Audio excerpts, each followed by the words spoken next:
میرا آپ سے یہ سوال ہے کہ دیہاتوں میں اکثر زیادہ لوگ کبوتر اڑاتے ہیں، شرطیں لگاتے ہیں، کتے لڑاتے ہیں، مرغے لڑاتے ہیں، شرطیں لگاتے ہیں، اس میں ہمارا دین کیا کہتا ہے؟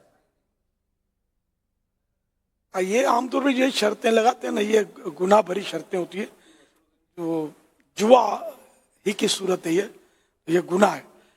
یک طرفہ شرط تو کوئی لگاتا نہیں ہوگا. یک طرفہ شرط جائز ہوتی ہے، یہ دو طرفہ ہوتی ہے. دو طرفہ ہے تو گناہ ہے. یہاں تو پاپا یہ جو لڑانے کے اوپر اس طرح پیسے دیتے بھی ہیں. لڑانے کی بات کر رہے تھے، میں سوال سمجھ نہیں پایا. مرغے لڑوانا، طوطے لڑوانا. اچھا، طوطے بھی لڑواتے ہیں، مینڈے لڑاتے ہیں، کتے کا بولا ہے، کتے لڑاتے ہیں، جی. مرغے لڑاتے ہیں. مینڈے، مرغے، یہ جو سینگ والے جو دمبے ہوتے ہیں نا، مینڈے، یہ لڑاتے ہیں. باقاعدہ لڑائی کیا ان کی ٹریننگ ہوتی ہے. یہ حرام ہے. جانوروں کو اس طرح لڑانا یہ حرام اور جہنم میں لے جانے والا کام ہے. ان کا تماشا دیکھنا بھی گناہ ہے. یہ لڑتے ہو نا، جو لڑوانے کا ایک پورا ماحول بنتا ہوگا، لوگ جمع ہوتے ہوں گے، تو یہ سب جو دیکھنے کے لیے جمع ہوئے ہیں یہ بھی گناہ گار ہیں.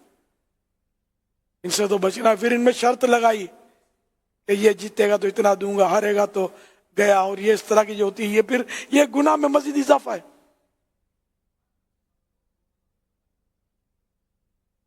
جس نے ایسا کیا وہ توبہ کرے. جوا میں اگر جیتا ہے تو واپس بھی لوٹا ہے توبہ کے ساتھ ساتھ. کہ جوا میں جو جیتا نا، یہ کا مالک نہیں بنتا. یہ ہے اسی کی جس سے لیا اس نے. یہ اس کو دینا پڑے گا جس سے لیا ہے. وہ اگر فوت ہو گیا تو اس کی اولاد کو دے دے، جو بھی وارث ہے اس کو دے.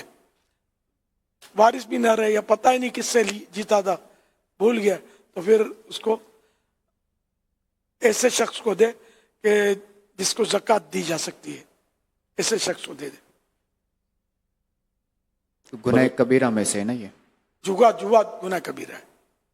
ثواب کی نیت بھی نہیں کرے گا، ثواب کی نیت بھی نہ کرے.